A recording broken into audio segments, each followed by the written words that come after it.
The following is a presentation of the Missouri Sports Network.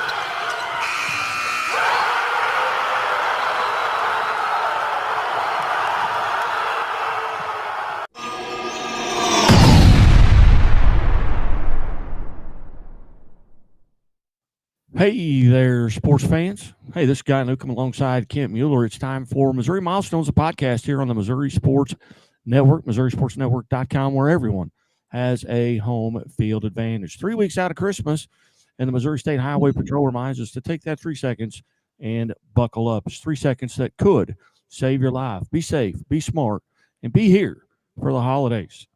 Certainly glad everyone's tuned in. Hey, do us a favor. Tell your friends, tell your family. It's holiday season. Hey, if you like listening to it, they're going to like listening to it. I promise you. Go to Missouri Sports Network on YouTube and subscribe. Go to our Facebook page and give us a like. It's Missouri Milestones, the podcast here, December 4th, 2025. Kent Mueller, take it away. Well, Guy, we started Missouri Milestones with 1,000-point career scoring lists for both boys and girls. We now have over 1,500 boys and over 1,300 girls, and it won't be long before we have combined lists totaling more than 3,000 Missouri basketball athletes. Those lists will only continue to grow as we dig out more of Missouri high school history, and also as we record and recognize those who will cross that threshold each season going forward.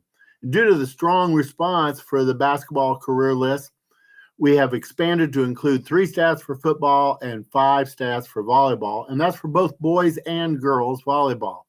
The popularity of these lists has naturally led to our podcast presentation of Missouri Milestones. In each episode, we sit down with one of these standout athletes to hear their story straight from the source, the work, the mindset, and the moments that make it happen.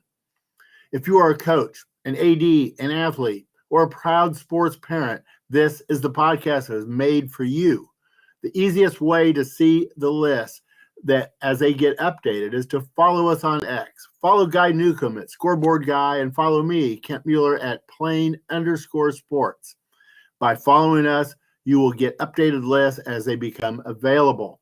Now that you are following us on X and you know how to contact us, let's get to the Missouri Milestones interview of the week. The last few weeks, we have heard from both athletes from past years and athletes currently in high school just after they have crossed career milestones for their entry into Missouri Milestones. This week, we have Tim Smith. Tim is the athletic director and the boys basketball head coach at Sweet Springs High School.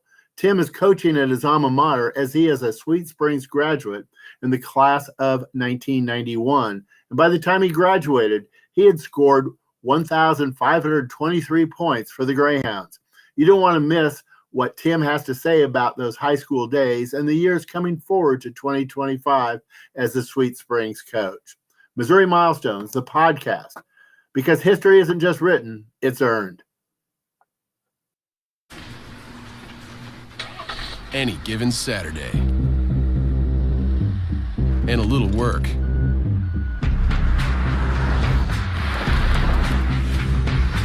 And a little play. Hey, little help? And a truck that says no to nothing.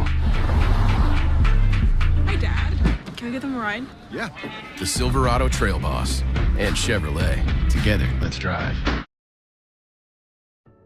Leaders know there's no guide to greatness. When everyone else says something can't be done, they know it only hasn't been done. Yet. True leaders weather the fiercest storms and look deep within themselves to rise above and help others find their way forward. At Great Southern Bay, we're proud to partner with visionaries that help raise the tide for all of us. And when you're ready to bring your vision to life, we'll be right behind you with award-winning support. What rhymes with great? Participate. Where does greatness start? Here, in the classroom. On the stage. In the pool. On the field. Where will your greatness take you? To better grades. To more friends. Yeah! Be great.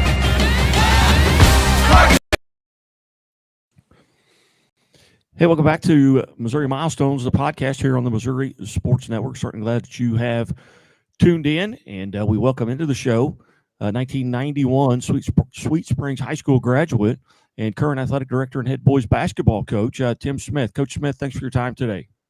Thank you guys for having me. I appreciate it. Coach Smith, a member of the Missouri Milestones. Coach, tell us a little bit about, take us back to that late 80s, early 90s, and what your remembrances are of those teams that you got to play on. Very exciting to play for Sweet Springs and under head coach Mike Severa, who went on and did really good things at Brookfield, took the Brookfield girls to the Final Four in '93. But he brought a system here that was kind of unorthodox back then. It was that Loyola Marymount break that he brought in, that Hank Gathers and Bo Kimball played in, and back then that just was unheard of. And so I think the town and the surrounding towns probably thought, what in the world are we doing here? And but it was a fun system to play in. It was up and down and shoot a lot of threes and basically try to get a shot off within 8 to 10 seconds on the offensive side, and we're pressing all over the place for 32 minutes. And it was we had some high scoring games, and it was not only fun to play in, but I think the crowds really enjoyed watching us play as well. Yeah, you talk about that, and I graduated '88, so I was in front of you, and the 3-point line came in my sophomore year in high school, 1986, and Skip Brock came in 1988, my senior year, and we ran Loyola Marymount, and I got to run that 5 spot, so I got to the free throw line as quick as I could because I would get an open shot. That's same as me. I was the 5 spot as well, and that was that get that shot as quickly as possible. It did make you sprint, but I tell you what, it was a lot of kids don't want to put out that effort getting up and down the floor. But if you knew that you were going to get that shot, be able to take that shot at the other end, that made you a little more motivation of getting down the floor. What memories stand out? You scored 1,523 points.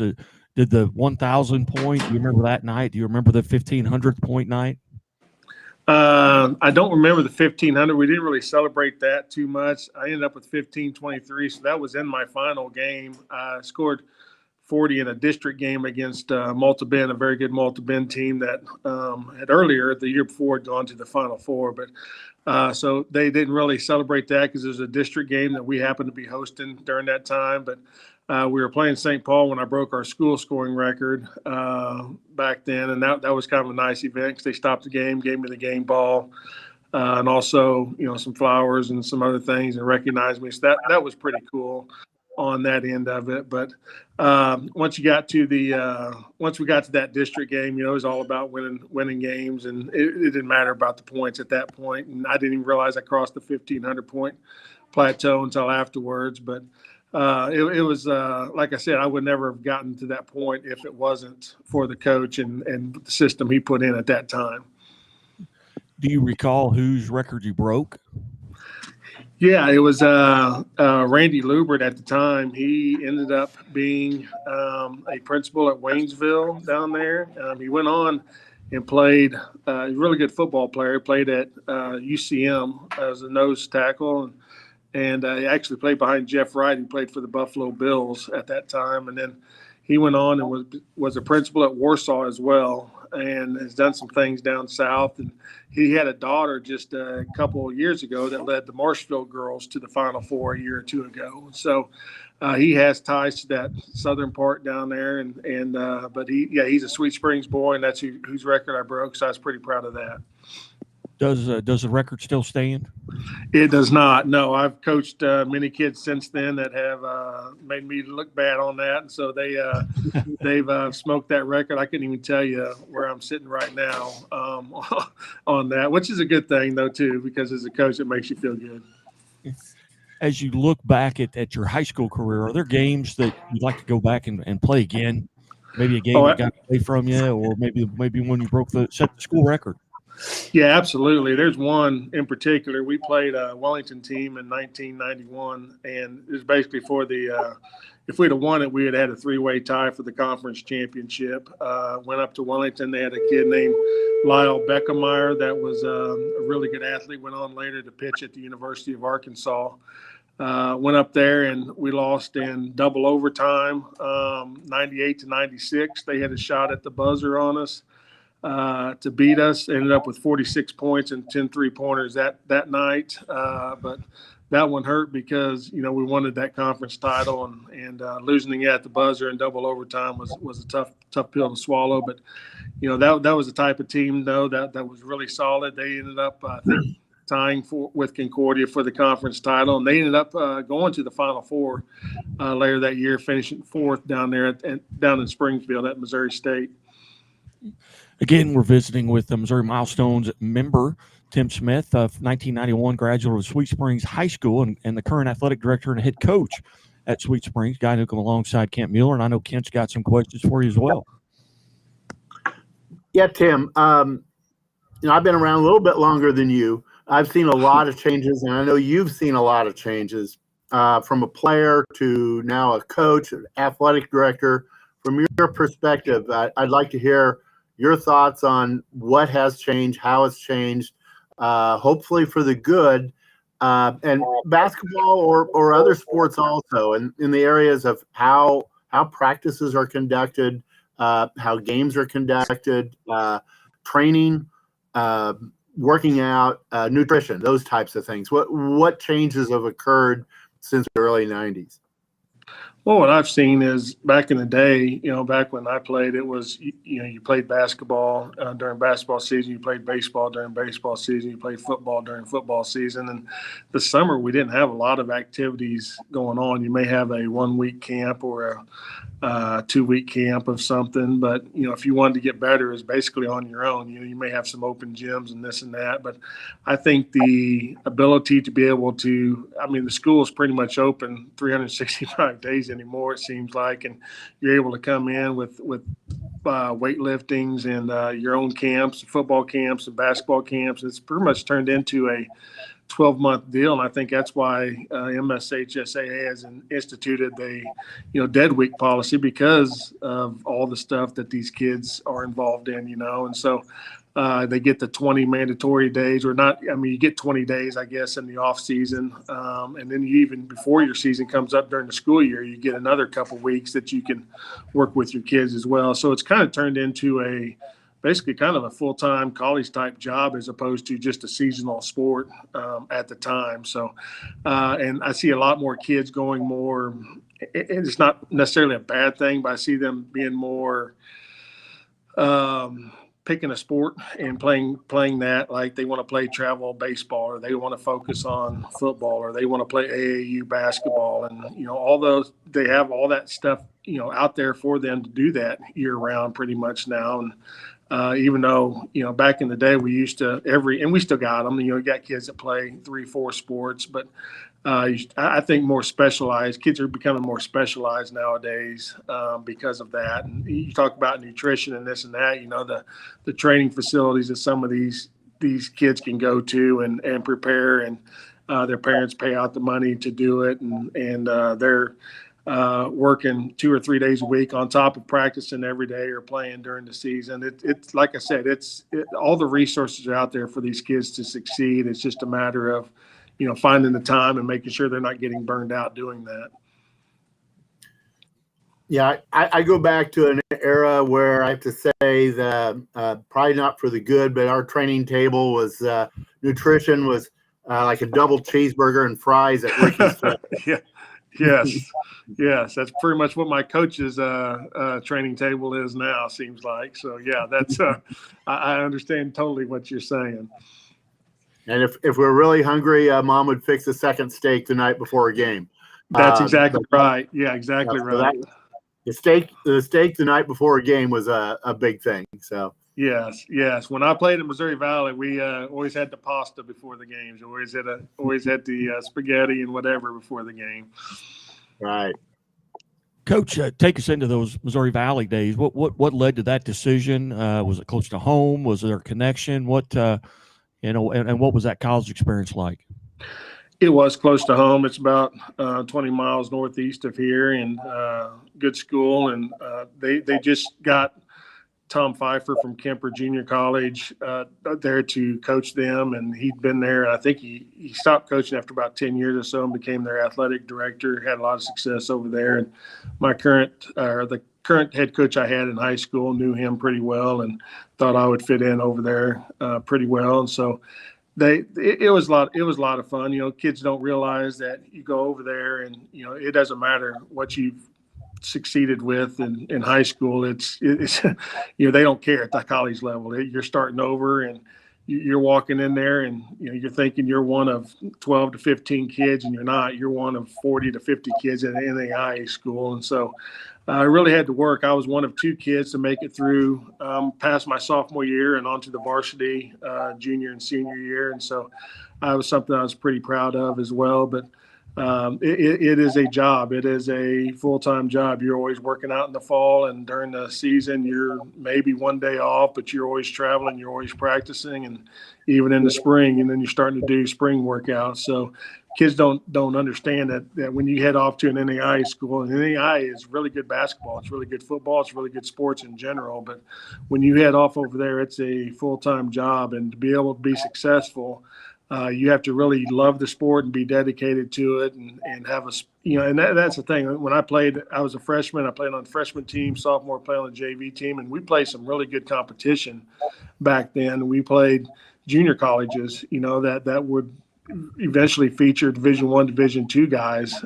So very good competition. A lot of guys you could follow later on in your career, see them on TV the next couple of years playing at different Division I schools. And so just the speed of the game and the physicality of the game was a lot different at that level. But, you know, glad I did it. I got to see how the other half lives on that. Again, visiting with Tim Smith, athletic director and boys basketball coach at Sweet Springs High School and member of the Missouri Milestones. Coach, I'd be remiss if I didn't ask you a little bit about your team. First off, how long have you been the head coach there at Sweet Springs? Did you go right from college into that position, or kind of take us through that path? I did. I came from Missouri Valley, came back home. They had an opening here, and I started coaching the girls and the boys together for 4 years. And I ended up staying with the boys the whole time, left the girls for a little while, and came back and coached them when they had an opening for a few years. We won the district title in 2015, beating Harrisburg at Salisbury, and then before we lost to Tipton and Jeff City in the sectional. But I've been head boys coach. This is my 28th year. We have everybody back this year. We kind of banged up a little bit from the football season. We're hoping to get everybody back from at Christmas break, but we're excited because, you know, we had no seniors on the team last year. We're very junior laden this year, and we got a couple good seniors on our team as well. And so we're excited to get everybody back and healthy and see what this year holds. Very good. Well, Coach, when do you guys open up? I know you're well into practice at this point. You've been practicing here for just over a month, but where do you open up, and tell us a little bit about your schedule? I'm the athletic director also. I kind of like the schedule a little bit tough. I like playing the bigger schools. And so we opened with Marshall, and they beat us in the first game here. They're a very athletic team, very good team. And then we've also played Pilot Grove at their place, and we played Warsaw. They got us by 9 the other day, right for there on Tuesday before Christmas break. So we played 2 Class 4 schools and a very good Class 1 school on their floor.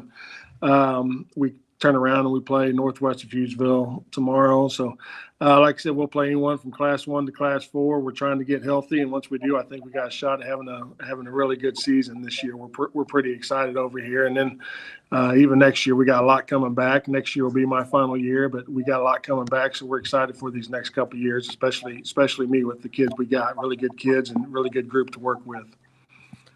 Now, in that district, you're Class 2, District 14. You get to see those teams. I believe Concordia, maybe Crestridge, Midway, Santa Fe. Is St. Paul Lutheran in that as well? St. Paul Lutheran is in that one. I would say they're the favorite right now to be in that. They got a lot coming back from last year. They lost to Lincoln in a sectional game last year, and Lincoln went on to the Final Four. And so that's kind of a loaded region right there with our district, with, you know, St. Paul and Concordia, like you said, Midway, Lutheran, Santa Fe, Crestridge. But Lincoln's sitting on the other side of there too. So Lincoln's got a very tough district as well. So there's some really good teams in there, and I really feel whoever makes it out of that little region there, that little sectional game, has a good shot at doing some damage at the Final Four there in Columbia. Very good. Very good. Kent, you got anything else here before we wrap it up? Well, I think that's it. I always like hearing about the changes because I remember being on the court and then watching games since, and there's been so many changes. Things continue to change, and so we have to keep up with that.